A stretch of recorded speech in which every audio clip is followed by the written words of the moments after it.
33절까지 말씀입니다.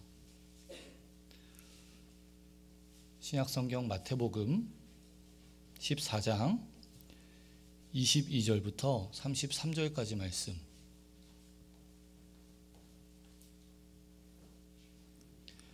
마태복음 14장 22절부터 33절까지의 말씀 우리 한 목소리로 함께 읽도록 하겠습니다.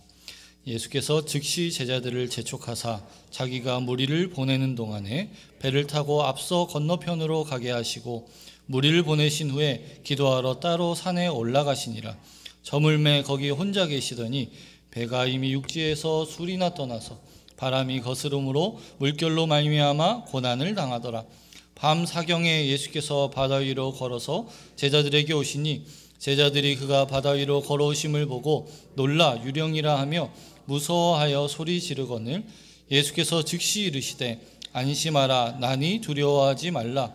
베드로가 대답하여 이르되 주여 만일 주님이시거든 나를 명하사 물 위로 오라 하소서 하니 오라 하시니 베드로가 배에서 내려 물 위로 걸어서 예수께로 가되 바람을 보고 무서워 빠져가는지라 소리질러 이르되 주여 나를 구원하소서 하니 예수께서 즉시 손을 내밀어 그를 붙잡으시며 이르시되 믿음이 작은 자여 왜 의심하였느냐 하시고 배에 함께 오르매 바람이 그치는지라. 배에 있는 사람들이 예수께 절하며 이르되 진실로 하나님의 아들이소이다 하더라. 아멘. 함께 읽으신 이 말씀 가지고 담임 목사님 나오셔서 마음이 둔하여지면 안 된다라는 제목으로 말씀 전해주시겠습니다. 할렐루야. 오늘도 하나님께서 우리 사랑하는 식구들에게 넘친 은혜로 함께해 주시기를 진심으로 소원합니다. 제가 오늘 마음이 둔해지면 안 된다라는 이야기를 했어요. 여러분들이 마음이 둔해지는 것이 뭔지 좀 느낄 수 있을지 모르겠습니다.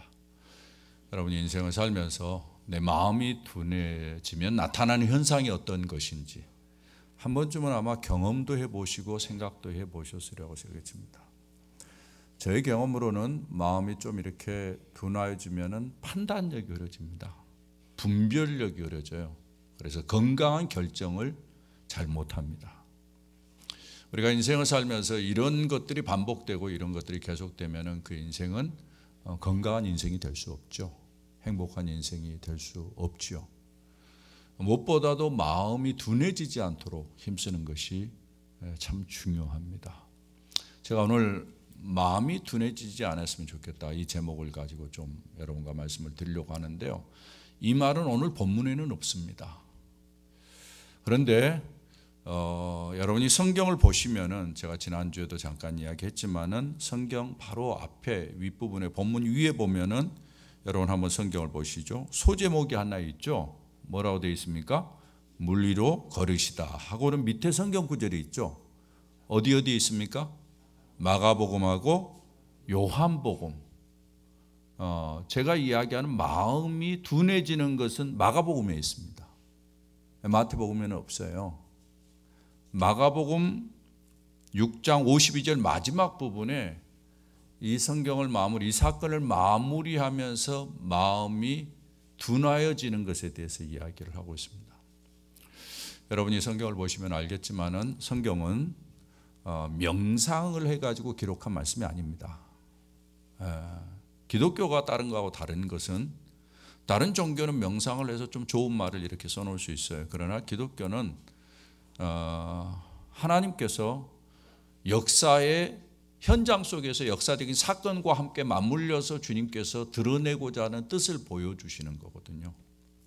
이 사건을 통해서 하나님께서 보여주고자 하는 핵심이 뭔가 하면은 결국 마지막 부분에 있는 마음이 둔해지지 않았으면 좋겠다라는 거거든요. 결국 마음이 둔해짐으로 나타나는 현상들이 많이 있기 때문에 이 마음에 좀 신경을 써라 이 이야기예요. 하나님의 말씀은 연속성이 있습니다. 특별히 예수님이 이 땅에 오셔서 일으킨 사건들은 어떤 면에서 하나라도 의미가 없는 게 없어요. 전부 다 의미를 갖습니다. 그렇게 봤을 때 제가 지난주에도 늘 그 전의 말씀과 이렇게 독립적으로 생각할 것도 있지만 연결해서 생각해야 될 부분이 있는데 이런 말씀을 드렸어요. 제자들이 1차적으로 하나의 어떤 일들을 마무리하고 보고하는 세션이 있었다라는 이야기를 했어요. 예수님께서 제자들에게 능력을 주고 귀신을 쫓아내는 그러한 힘을 주었어요. 권능을 주셨어요. 제자들이 나가서 그 일을 열심히 하고 돌아왔어요. 그리고 예수님께 보고를 했어요. 그 일로 너무너무 잘 됐고 칭찬하고 이제는 그걸로 끝날 줄 생각 알았어요. 그런데 제자들 주변에는 역시 또 다른 문제가 발생했습니다. 그게 뭔가 하면 먹는 문제였습니다. 5,000명을 먹이는 문제가 있었어요. 예. 예수님께서 5,000명을 먹이는 사건이 그 이후에 일어난 사건이에요. 그 사건을 통해서 예수님께서 또 보여주고 싶은 것이 있었던 거죠. 제자들에게 인생을 살면서 먹이는 문제, 음식의 문제가 큰 문제고, 이걸 통해서 예수님께서는 자신이 생명의 떡이라는 것을 보여주면서 이런 일들이 생길 때 너희들이 연관된 사람들, 그 문제와 관계된 사람들을 불쌍히 여기는 것부터 시작해라. 그래서 불쌍히 대하고 마음으로 그들에 대해서 책임감을 갖고 너희들이 먼저 헌신하는 그런 마음으로 해라. 그러면은 내가 나머지는 처리한다. 이러면서 너네들이 인생을 살아가는 동안에 너네들에게 주어지는 또 당면하는 인생의 문제들을 이렇게 좀 풀어갔으면 좋겠다라는 그러한 삶의 원리들을 우리에게 보여주는 거거든요. 오늘 이야기는 그 연장선상에 있습니다. 5,000명 이상 되는 사람들을 먹이셨어요. 그곳에 여러 사람들이 함께 있었어요. 자, 한번 여러분 생각해 보시길 바랍니다. 거기 함께 있었던 사람들의 음식을 먹고 나서 반응이 어땠을 것 같아요? 여러분 한번 생각해 보세요. 만약 여러분이 그 자리에 있었다면 어땠을까요? 먹는 일에 정신 없었을까요? 아니었을 거예요. 야, 이분이 도대체 어떤 분이게 이렇게 5,000명을 넘게 이렇게 먹게 만들어? 깜짝 놀랄 거 아니겠습니까? 그러면서 자연스럽게 머리가 그렇게 돌아가죠. 야, 이분이면 먹는 문제는 끝난다. 이런 생각 안 했을까요? 자연스러운 생각이잖아요. 그때 당시에는 먹는 것 자체도 귀했기 때문에. 예수님은 사람들이 그런 생각을 가지고 있을 것을 아셨습니다. 그래서 예수님께서 산으로 가셨다고 이야기를 해요. 다른 사람들은 다 챙겨가지고 이제 예수님이 보내고 제자들은 배를 타고 건너편으로 가게 하시고 본인은 산으로 가셨어요. 자, 여러분 그런 생각이 들지 않아요? 왜 예수님이 산으로 가셨을까? 여러분 같으면 어때요? 산으로 가시겠어요? 안 가죠. 왜 예수님이 산으로 가셨을까? 성경은 이야기하지 않는데 성경은 단순히 기도하러 가셨다라고 이야기를 하고 있습니다. 예수님이 왜 기도가 필요했을까? 이런 생각을 하게 되죠. 저는 이제 유추를 좀 한번 해봅니다. 우리 인간사에서 있을 수 있는 것과 연관을 해가지고 아마 예수님이 오병이어의 사건을 일으킨 다음에 사람들이 그를 치켜세우고 사람들이 그를 높이면서 그를 통해서 모든 문제를 해결하려고 하는 그러한 모습들을 보면서 예수님에게도 유혹이 있었으리라고 생각합니다. 어떤 유혹? 사람들 속에서 화려해지고 싶은 그러한 유혹, 칭송을 받고자 하는 그러한 욕심, 욕망이 그 안에도 있었을 것이다. 저는 그렇게 생각합니다. 왜냐하면 예수님도 육신이니까. 그러나 동시에 예수님은 이 땅에 하나님의 뜻을 이루기 위해서 목적을 가지고 오셨기 때문에 그의 마음속에 하나님의 뜻이라는 것이 계속 자리를 잡고 있었을 것입니다. 그래서 이 두 가지가 안에서 갈등을 이뤘을 거예요. 한쪽에서는 높아지고 싶은 마음, 한쪽에서는 하나님의 뜻을 이루고 싶은 마음. 그 뒤에 보면은 예수님의 생애 가운데 이런 것들이 계속 나타나죠. 예수님이 여러분이 마지막 죽기 전에 기도하는 장면에서도 참 이 십자가를 피하고 싶은데 피할 수 없어. 그리고는 하나님의 뜻은 이 길을 가도록 만들어. 그러니까 이 두 가지의 갈등이 늘 예수님에게도 있었다는 이야기거든요. 그 전에도 있었다는 이야기예요. 사람들 속에서 높아지고 싶은 마음과 하나님의 뜻을 가지고 이를 실천하고 싶은 이 두 가지 욕망. 이 문제를 주님께서 마음속에서 정리를 하기 위해서 아마 제가 봤을 때는 기도하러 가지 않았을까라는 생각이 드는 거죠. 물론 다른 목적도 있으시리라고 생각합니다. 그러나 이 부분이 중요한 부분이 아니었을까 생각이 들어요. 마음을 다스리기 위해서. 저는 이것을 보면서 참 인생에 여러 고민이 생기고 번민이 생기고 뭔가 마음을 다스려야 될 필요가 있을 때는 기도의 자리에 가는 것이 정답이겠다라는 생각을 해보게 됩니다.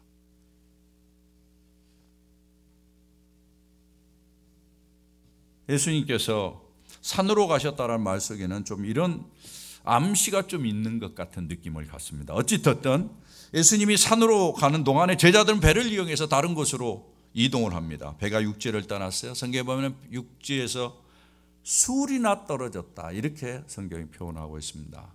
한 리가 일반적으로 한 180m를 이야기한다고 합니다.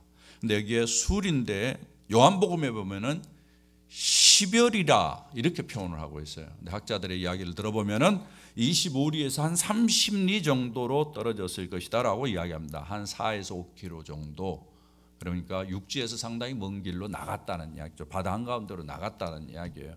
육지로 다시 들어오긴 쉽지 않은 그러한 형편이라는 것을 보여주는 것입니다. 바람이 붑니다. 성경에서는 바람이 거스린다고 이야기해서 요한은 큰 바람이라고 이야기를 합니다. 파도가 일어나는 바람에 제자들이 그 파도로 인해서 고난을 당합니다. 이와 똑같은 기록을 한 마가복음에서는 제자들이 바람을 헤쳐나가기 위해서 힘겹게 노를 저을 정도였다라고 그렇게 이야기를 하고 있습니다. 제자들이 이렇게 힘겹게 노를 젓는 동안에 예수님은 그 모습을 살펴보셨어요. 지켜보고 계셨어요.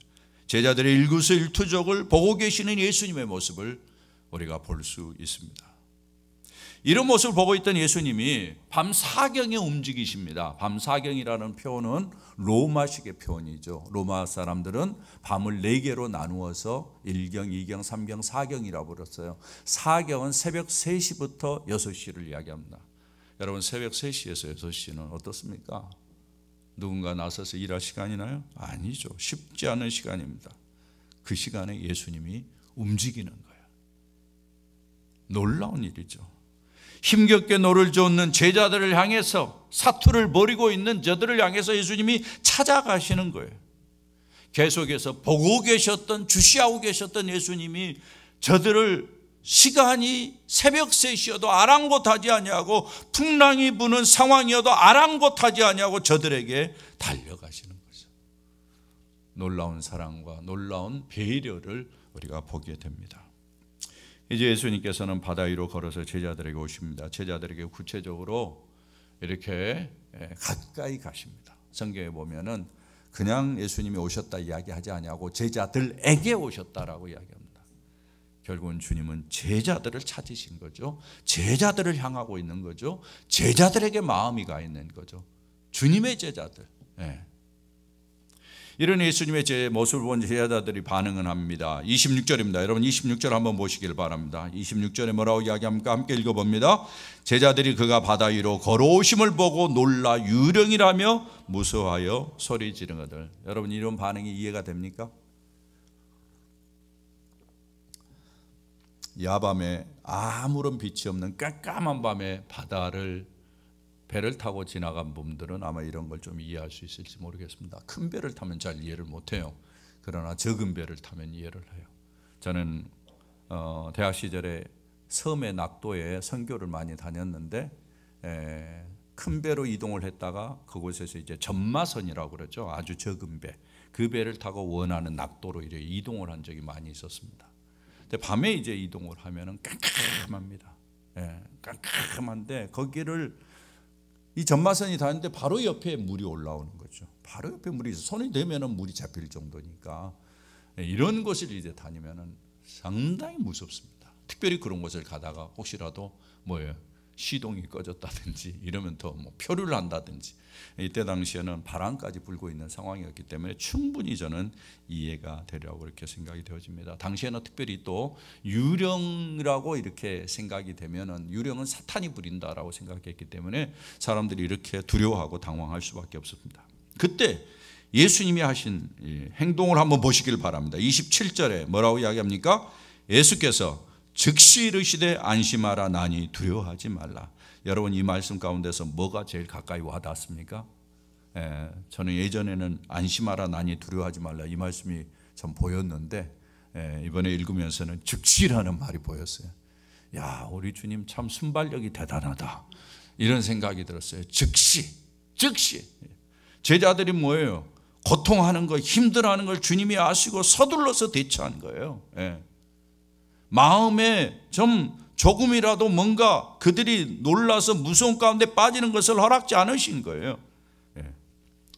그리고는 이제 베드로의 사건이 이어집니다. 이 베드로의 사건이 좀 특이하죠. 제가 사실은 오늘 본문을 이제 이 마태복음으로 잡은 것은 바로 이 베드로 사건 때문에 그렇습니다. 제가 사실은 제목을 따라가 보면은 제목에서 이야기하는 것처럼 마음이 둔해지지 않았으면 좋겠다, 이 말은 마가복음에 있어요. 이 제목을 따지면 마가복음의 본문을 잡아야 돼요. 그런데 제가 일부러 이 마태복음을 잡았어요. 왜냐하면 똑같은 사건이지만 이 베드로가 무리를 건넌 사건은 마태복음에서만 이야기를 합니다. 다른 데서 이야기하잖아요.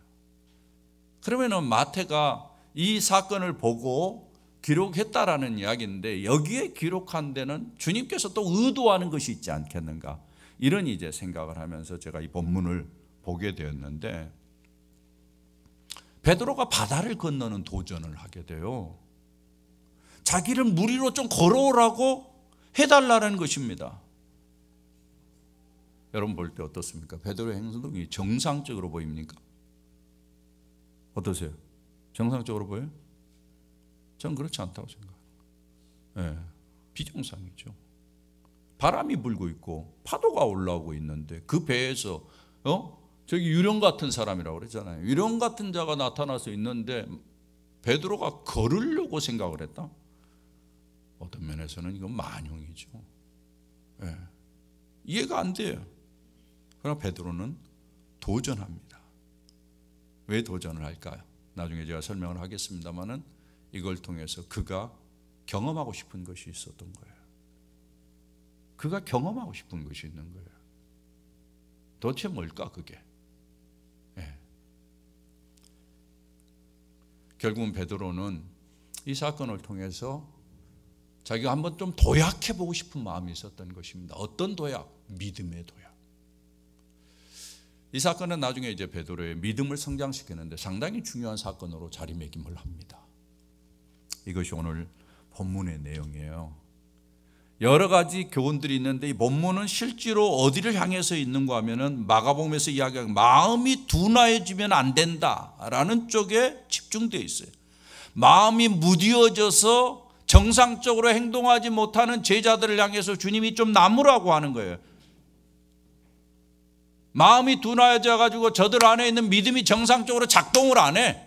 그것에 대해서 주님께서 지적을 하면서 너희들의 마음이 둔하여져서 이렇다, 이런 문제를 야기시키는 거예요. 우리의 인생에 있어서도 주님께서 우리의 마음이 정상적으로 작동을 하지 못해가지고 또 우리의 믿음이 정상적으로 작동하지 못해가지고 문제가 되는 일들이 많이 있기 때문에 인생을 사는 동안에 이런 일들을 많이 당할 때 핵심은 뭐냐? 너희 마음이 둔해지지 않냐고, 이게 정상적으로 작동을 해야 된다라는 것을 우리에게 가르쳐 주는 거예요. 그래서 이 본문을 통해서는 우리가 어떤 것이 중요한가를 쭉 보면서 내 마음이 정상적으로 작동하기 위해서 내가 놓치지 말아야 될 것이 무엇인가, 이걸 여러분들이 살펴야 되는 거예요. 여러 가지 이제 진행되는 과정이 있어요. 이 사건이 진행되는 과정을 통해서 하나님께서 우리에게 주시는 말씀이 있습니다. 그것들을 좀 살펴보면서 이게 어떻게 흘러가는가, 그래서 이 마지막 결론을 향해서 어떻게 가는가 여러분 좀 주목해서 볼 수 있기를 부탁을 드립니다. 여러분 꼭 부탁합니다. 기독교는 명상의 종교가 아니에요. 기독교 명상의 종교가 아닙니다. 기독교는 계시의 종교예요. 하나님이 우리에게 그의 진리를 드러내 보이신 종교예요.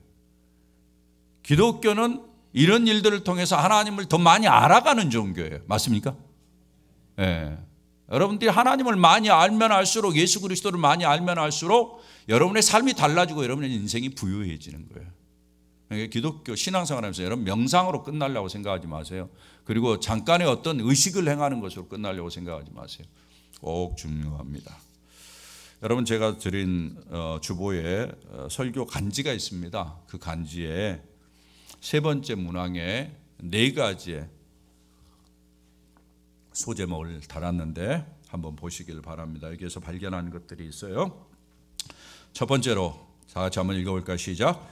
욕망의 유혹을 이기기 위해서는 기도의 자리로 가야 한다. 자, 이게 이제 첫 번째로 이 본문을 통해서 우리가 깨달을 수 있는 거예요. 발견할 수 있는 것입니다.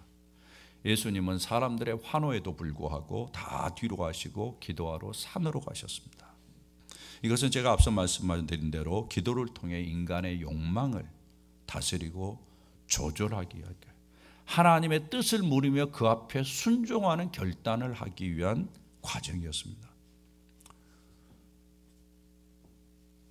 우리의 인생에서 언제가 가장 위험할까? 여러분은 어떻게 생각하세요? 여러분의 인생을 살아올 때 언제가 가장 위험했던 것 같습니까? 사람이 어려울 때가 위험할까요? 물론 그럴 수 있으리라고 저는 생각합니다. 어려울 때 바른 판단을 하지 못해가지고 더 어려워지는 결정을 하는 이러한 위기가 있을 수 있어요. 사실입니다. 그러나 제가 많은 사람들을 보면서 힘들 때보다는 오히려 잘 되는 때가 문제라는 것을 보게 됩니다. 뭔가 잘 풀려나갈 때, 별일 없다고 생각할 때, 편안하다고 생각할 때가 문제예요. 모든 사람들이 좀 더 된다고 생각할 때 넘어지기 쉽은 것을 봅니다. 제가 발견한 것은 그걸 통해서 인간의 마음이 둔해지는 거죠. 그래서 살펴보면 나중에 하루아침에 나락으로 떨어지는 사람들도 많이 보게 됩니다. 우리가 육신을 갖고 있기 때문에 이 땅에 사는 동안에 이런저런 유혹에 의해서, 육신의 욕망에 의해서 잘못된 선택을 하고 잘못된 판단을 하는 그러한 것들이 있을 수 있습니다. 이걸 다스리기 위해서 제일 중요한 게 뭐냐? 기도라는 거예요. 어떻게 생각하십니까? 기도예요, 기도. 저는 이것을 저의 인생을 통해서 증명할 수 있습니다. 저는 어려서부터 신앙생활을 했어요. 그래서 어려서 기도를 많이 했습니다. 어려서 청소년 시절에 기도를 참 많이 했어요. 신학교 올라가지고 오히려 기도를 잘 못했어요. 공부한다고만 정신없어가지고 또 사역한다고 정신하고 기도를 못했는데 점점 제가 기도의 자리로 들어가기 시작했어요. 기도의 자리로. 왜 개척을 해가지고 개척이 잘 안 되니까 기도해야지 어떡하겠어요. 그래가지고는 개척을 해서 이제 너무 힘들고 지치고 막 피곤하니까 그냥 기도하는 자리로 들어가는데 제일 처음에는 그냥 하소연도 하고 이러면서 기도를 시작하다가 나중에 이 기도를 통해서 하나님이 내게 주신 은혜를 깨닫게 됐어요. 그게 뭔고 하면 내 마음을 다스리는 거예요. 기도를 통해서 하나님이 주시는 지혜를 얻는 거예요. 기도를 통해서 하나님께서 깨닫게 하시는 것을 배우는 거예요. 엄청난 통찰력과 능력과 권능, 은혜, 분별력, 판단력 전부 다 기도를 통해서 얻어요.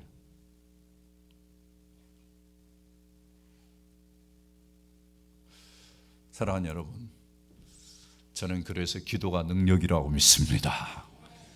여러분 기도의 자리에 오셔야 됩니다. 제발 부탁합니다. 여러분 기도하십시오. 어려운 일이 있을 때 더 기도하셔야 되겠지만 그래야 실수하지 않을 수 있다고 우리 장로님 오늘 또 실수에 대한 기도를 했습니다마는 제가 여러분에게 이야기하죠. 인생 살면서 실수만 안 해도 괜찮다고. 기도의 자리에 오셔야 됩니다. 그러나 잘 될 때도 기도의 자리에 오셔야 됩니다. 실수하지 않도록 하기 위해서. 기도의 자리에 계속 있어야 내 마음을 다스릴 수 있어요. 좌절하고 낙심될 때 기도의 자리에 있으면 소생합니다. 할렐루야.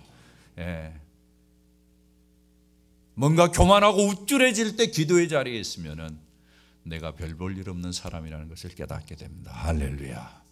그래서 내 마음을 다스릴 수 있어요. 그래야 마음이 둔해지지 않아요.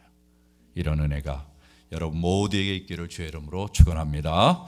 두 번째 같이 한번 읽어볼까요? 시작. 우리의 인생에는 언제든지 풍랑이 있을 수 있다는 거예요. 여러분 이 본문의 흐름을 잘 보라고 그랬죠. 이 앞서 어떤 사건이 있었다고 이야기했습니까? 오병이어의 사건이 있었어요. 보세요. 한번 여러분이 그 자리에 있다고 생각해 보세요. 오병이어로 배불리 먹었어요. 너무너무 좋았어요. 평안하고 좋았을 것입니다. 예. 앞으로 어떤 일이 일어날 것에 대해서는 뭐 별로 걱정도 없어요. 이제 앞으로 이렇게만 펼쳐질 것이다 기대하고 꿈도 많았을 거예요. 야, 내가 선택을 잘했지. 제자들은 아마 그랬을 거예요. 안 그렇습니까? 내가 다른 사람 쫓아다니는 것보다 이 사람 쫓아다니길 잘했지. 이렇게 생각하면서 막 흥분이 됐을 거예요. 그러나 그들은 그곳에서 잠시 떠나서 다른 곳으로 자리를 옮기는 동안에 바람을 경험합니다. 풍랑을 경험해요. 노를 힘껏 저어도 헤쳐나가기 어려운 그러한 위기를 경험하는 거죠. 뭘 보여줘요? 인생은 이렇다라는 것입니다. 내가 기대하는 전혀 다른 일들이 일어나는 것입니다. 바람이 나를 괴롭히는 거죠. 헤쳐나가기 위해서 수고하고 애를 써야 되는 일들이 내게 일어나는 거예요. 이건 우리에게 뭘 이야기하느냐? 사랑하는 여러분, 우리의 인생은 이렇습니다. 그렇기 때문에 그 누구도 일이 좀 됐다고, 좋았다고 교만하지 않아야 된다라는 것을 우리에게 보여주는 거예요. 더 겸손하고, 그리고는 앞으로 일어날 일들을 잘 대비하는 그런 자세와 마음으로 접근하는 것이 중요한 것을 이 본문을 통해서 우리는 깨닫게 되는 거죠. 그리고 연관돼서 우리가 놓치지 말아야 될 것이 바로 세 번째입니다. 우리 세 번째를 다 같이 한번 읽어봅니다. 시작. 예수님은 풍랑의 자리에 찾아오셔서 풍랑을 잔잔케 하신다. 제가 아까 이야기했습니다만 제가 참 은혜가 됐던 게 뭔가 하면 제자들이 바다에서 고생하는 모습을, 분투하는 모습을 보고 계셨다라는 거예요. 주님이 그걸 보고 계셨다. 마가복음에 보면 이 부분이 아주 자세히 언급되어 있습니다. 예. 보고 계시는 예수님, 내가 고통하고 힘들어하는 모습을 보고 계시는 모습, 내가 분투하는 그 모습을, 내가 발버둥치는 모습을 보고 계신 예수님이 이거 얼마나 내게 위로가 되는지 몰라요. 할렐루야. 여러분의 삶도 마찬가지라고 생각합니다. 어떤 분은 이 보고 계시는 예수님을 생각할 때 마음에 부담되는 분들도 없지 않아 있을 거예요. 내가 좀 이렇게 하나님이 또 예수님이 안 볼 줄 알고 내 마음대로 하려고 했는데 보신다 그러니까 좀 이렇게 마음속에 좀 부담이 되는 분들도 있는데, 주님이 나를 본다는 것이 얼마나 좋은지 몰라요. 맞습니까? 맞아요? 부담스러워요? 아니죠. 부담스럽다고 아직도 생각하면 안 돼요. 주님이 나를 본다는 게 얼마나 좋은지 몰라요. 다 알고 있어요. 아무도 몰라도 주님은 알고 계세요. 내 마음을 아무도 몰라도 주님은, 내 마음으로 그렇게 고전분투하지만 아무도 봐주지 않아요. 그러나 주님이 보고 계신 거예요. 보고 계신 거예요. 그리고 오늘 성경에 보면은 사경에 주님이 찾아오셨다라는 거예요. 사경에 바람이 불 때예요. 새벽 3시 이후에요. 시간과 환경과 상관없이 주님이 제자들이 분투하는 모습을 보면서 찾아오는 거예요. 저녁에 찾아오시는 주님의 모습을 한번 상상해 보시기를 바랍니다. 여러분 같으면 그 자리에 있으면서 어땠을 것 같아요? 확 안도하고 이제 살았다 아마 그랬을 거예요. 주님께서 제자들에게 오셔서 하시는 말이 뭐라고 이야기합니까? 27절에 예수께서 즉시 이르시되 뭐라고 이야기합니까? 안심하라, 나니 두려워하지 말라. 이 말이 무슨 말이에요? 여기 난이라는 말은 주님께서 사실은 하나님이 사용하는 표현을 사용하고 있어요. 출애굽기 3장 14절에 보면 모세가 부름을 받을 때 하나님께 당신은 누굽니까? 라고 이야기할 때 하나님이 모세에게 말하는 거예요. 뭐라고 이야기합니까? 나는 스스로 있는 자다. I am that I am. 나는 스스로 있는 자다. 이렇게 이야기를 하세요. 스스로 있는 자. 이게 하나님의 표현이에요. 이 말은 다른 말로 바꿔야 하는 예수님이 난이라고 할 때 나는 하나님이다 라고 표현한 거거든요. 왜 이것을 예수님께서 강조할까요? 이유가 있어요. 이유가 있어요. 나중에 이제 보게 되는데 이사야서 41장 4절에 보면 이 일을 누가 행하느냐, 누가 이뤘느냐, 누가 처음부터 만대를 불러내었느냐, 나 여호와라. 처음에도 뭐라고 이야기합니까? 나요. 나중에 있을 자에게도 내가 곧 그니라. 여기에 나요라는 표현들이 전부 다 하나님에게만, 하나님이 사용한 표현이에요. 예수님이 난이라고 이야기했을 때는 바로 예수 그리스도 내가 하나님이다라는 것을 이야기를 해주는 거예요. 무리를 걷는 것도 사실은 구약 성경에 보면 하나님에게서만 일어나는 일이에요. 욥기서 9장 8절에 보면 이렇게 이야기합니다. 그가 홀로 하늘을 펴시며 바다 물결을 밟으시니, 물결을 밟은 분은 하나님밖에 없어요. 시편 77편 19절에는 이렇게 이야기합니다. 주의 길이 바다에 있었고 주의 곧은 길이 큰 물에 있었으나, 다 같이요, 주의 발자취를 알 수 없었나이다. 무리를 밟은 것은 하나님밖에 없어요. 예수님께서 이야기를 하는 것은, 난이라고 하는 것은 바로 또 무리를 걷는 것은 하나님이신 것을 드러내는 거예요. 이런 배경을 갖고 주님께서 난이 두려워하지 말라, 걱정하지 말라, 이렇게 이야기를 하는 거예요. 네가 고통하는 곳에 함께 있다. 그 믿음 가지고 이걸 이겨내면 된다, 주님께서 말씀하시는 것입니다. 할렐루야. 사랑하는 여러분, 여러분의 인생 동안에 바람이 많이 있을 것입니다. 하나가 그친가 싶으면 또 올 겁니다. 그럼에도 불구하고 난이 두려워하지 말라라는 주님의 음성을 들으면서 믿음으로 이겨나가는 여러분 되시기를 주의 이름으로 부탁을 드립니다. 마지막입니다. 우리 다 같이 한번 읽어볼까요? 믿음의 도전은 계속되어야 한다. 마음이 둔해지면 안 된다. 자, 이 말에 주의하셔야 됩니다. 이제 계속해서 스토리가 흘러오면서 지금 여기까지 왔어요. 베드로의 이야기로 연결되는 거예요. 바람을 만나서 고생하는 제자들, 그곳에 찾아오셔서 바람을 잔잔케 하시는 예수님, 이 경험을 통해서 제자들은 예수님이 하나님이신 것을 발견합니다. 예수님을 하나님으로 믿게 되는 거죠. 또한 예수님을 보고 바다를 걷기 위해서 도전하는 베드로, 주변의 것들을 보면서 빠져들어가는 지경으로 나중에 빠지긴 하지만은 그가 어떤 면에서는 믿음이 이런 것이구나 한번 시도해보는 중요한 발자취를 내보는 믿음의 도전을 한 케이스를 보여주는 거예요. 다른 제자들은 가만히 있으면서 예수님이 하나님 된 것을 알았어요. 베드로는 지금 그것도 알았지만은 한번 그것을 바탕으로 해서 뭐예요? 발걸음을 바다에다 한번 던져보는 그러한 시도를 하는 거예요. 베드로의 도전이 만용이고 교만일 수 있다라고 이야기했는데 그렇지 않아요. 왜? 예수님이 그의 도전에 대해서 꾸지람하지 않았거든요. 예수님 아무 말 하지 않았어요. 예수님께서 그래 한번 해봐라, 시도해봐라, 오히려 그런 반응을 보인 거거든요. 이게 스토리가 있습니다. 여러분이 본문을 잘 이해하려면은 예수님께서 바다를 잔잔케 하신 사건이 이전에 한 번 있었습니다. 그게 마태복음 8장에 기록되어 있는데요. 여러분이 기억나실 거예요. 예수님께서 제자들과 함께 배에 올라서 이동을 하십니다. 그런데 바람이 일어난 거예요. 큰 물결이 배에 막 덮이는 거예요. 그때 예수님은 뭐하고 계셨어요? 주무시고 계셨어요. 기억나시죠? 이 사건이 바다와 관계된 첫 번째 사건이에요. 예수님이 주무시게 했어요. 그래 제자들이 부지런히 예수님을 깨웁니다. 예수님 일어나십시오. 우리가 죽게 되었으니 구원해 주십시오. 예수님 뭐라고 이야기합니까? 어찌하여 무서워하느냐, 믿음이 작은 자들아 하면서 바람과 바다들을 꾸짖었는데, 그때 그 모습을 보던 제자들이 마지막에 한 말이에요. 무슨 말인가 하면은 잘 들어보십시오. 이가 어떠한 사람이기에 바람과 바다도 순종하는가? 이가 어떤 사람이기에 바람과 바다도 순종하는가? 이때 당시에 제자들의 믿음의 상태는 뭐예요? 예수님을 제대로 알았어요, 몰랐어요? 잘 모르는 거죠. 그냥 일어난 사건으로 해서 놀라기만 했어요. 그리고 여기에 뭐가 있는가 보네 하고는 예수님을 따라 나기 시작한 거예요. 잘 들으셔야 돼요. 네. 제자들은 처음부터 믿음이 완성된 게 아니었어요. 점점 이런 사건들을 통해서 믿음이 좋아지는 거예요. 베드로도 마찬가지예요. 이 두 번째 경험을 하고 나서는 여러분이 성경 33절을 봅니다. 뭐라고 이야기합니까? 33절, 오늘 성경 배에 있는 사람들이 다 같이요, 예수께 절하며 이르되 진실로 하나님의 아들이로소이다 라고 이야기해요. 여기서는 뭐라고 고백합니까?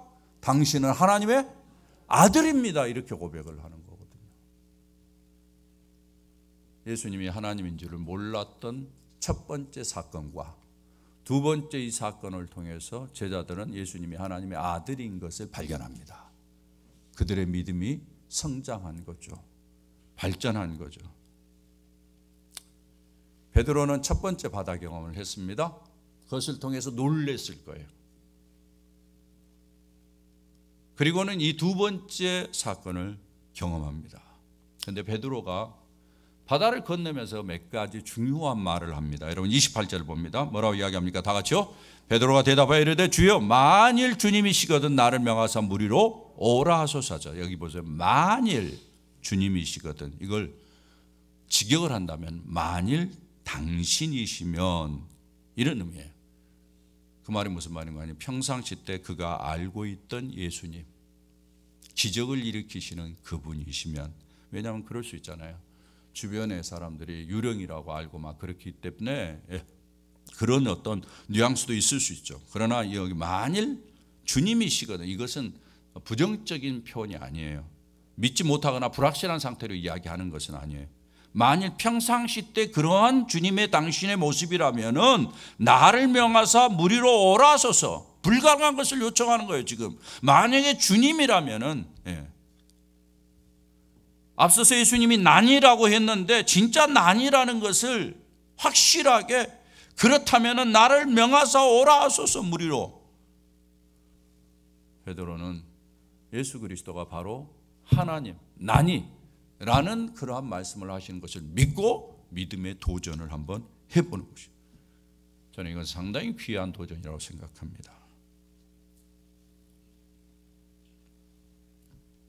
믿음에 있어서 발걸음을 내리는 거예요.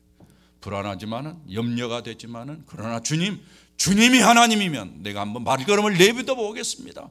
주님이 말씀하신 것이면 내가 한번 시도해 보겠습니다. 이런 믿음으로 나아가는 거거든요. 베드로가 발을 내딛자 조금 있어서 바람을 보고 무서워서 빠져갔다고 성경 기록하고 있습니다. 그때 베드로가 고백하는 또 말이 있습니다. 뭐라고 이야기합니까? 여러분이 30절 하반절에 보면은 소리 질러 이르되 뭐라고요? 주여 나를 구원하소서 하니. 베드로가 뭐라고 이야기합니까? 주여, 주여라고 고백합니다. 주여, 주여. 만일 당신이어든 만일 이렇게 이야기했던 베드로가 주여라고 고백합니다. 베드로는 예수 그리스도가 하나님이시요 진정한 주원자요, 진정한 구원자요, 진정한 주인인 것을 여기에서 실험해 보이는 거죠.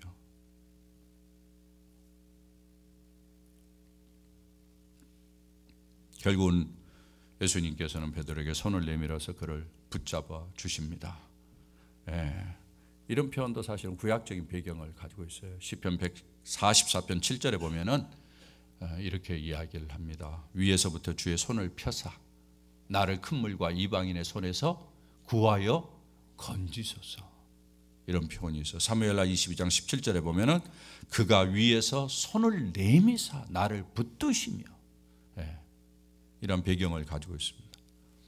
베드로는 믿음이 부족했습니다. 사실은 처음에는 믿음이 있었지만은 주변의 바람과 파도를 보면서 약해졌습니다. 그러나 예수님이 그의 손을 붙잡아 주심으로 위기를 벗어납니다.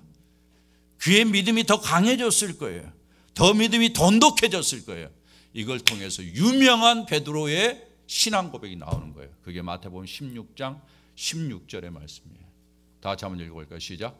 시몬 베드로가 대답하여 이르되 주는 그리스도시요 살아계신 하나님의 아들이시니다. 이 고백 유명하잖아요. 주님께서 이 고백을 기뻐하시고 베드로에게 바요나 시몬아 네가 복이 있도다. 이것을 너에게 알고 하시는 이는 하나님이시다 라고 이야기하면서 이 반석 위에 내가 내 교회를 세우겠다라고 이야기를. 베드로는 이 과정을 거쳐서 예수 그리스도를 온전한 하나님으로 믿는 지경에까지 성장하는 것이에요. 어떻습니까? 놀랍지 않습니까? 우리 주님께서 우리의 인생에 이런 풍랑과 이런 위기를 주실 때도 있을 것입니다. 그러나 그 과정이 전부 다 우리로 하여금 믿음이 성장하도록 하는 그러한 귀한 과정인 것을 인식할 수 있기를 주의 이름으로 부탁을 드립니다. 그리고 그런 과정이 있을 때 불평과 원망보다는 주님, 그렇습니다. 이게 내 삶 속에서 또 한 번 거쳐야 될 과정이면 주님 도와주십시오. 내가 한번 힘껏 믿음의 발걸음을 한번 디뎌보겠습니다. 이런 고백을 하면서 여러분들이 좀 믿음의 변화를 한번 좀 시도하는 그런 은혜가 있었으면 좋겠어요. 제가 우리 성도들을 보니까 지금까지 믿음이 잘 자라온 것 너무너무 감사해요. 너무너무 감사해요. 여러분의 믿음이 점점 자라는 모습을 저는 보잖아요. 제가 느껴요. 그런데 이제 베드로처럼 강해지는, 그래서 바요나 시모나 복이 있도다 한 것처럼 우리 주님이 우리의 이름을 부르면서 복이 있도다 칭찬하는 은혜가 있기를 주 이름으로 부탁을 드립니다. 그래서 여러분의 믿음 속에서 여러분의 가정이 살고 여러분의 자녀가 살고 여러분의 후손이 살아나고 더 번창하는 그러한 축복이 있기를 주 이름으로 부탁합니다. 여러분 이 말씀 잘 기억하십시오. 머릿속에 정리를 한번 해보시길 바랍니다. 주님이 뭐라고 이야기합니까? 마음이 둔해지면 안 된다.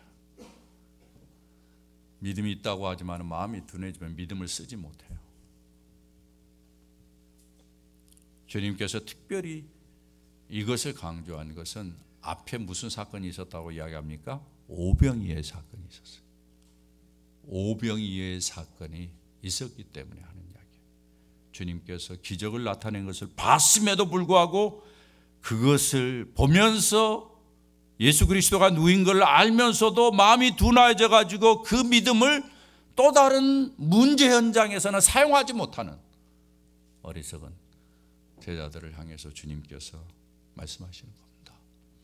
우리 사랑하는 식구들, 마음이 늘 예민해서 주님이 우리에게 보여주신 믿음을 잘 활용하면서 믿음으로 승리하면서 살아가는 축복이 있기를 주의 이름으로 축원합니다. 아버지 고맙습니다.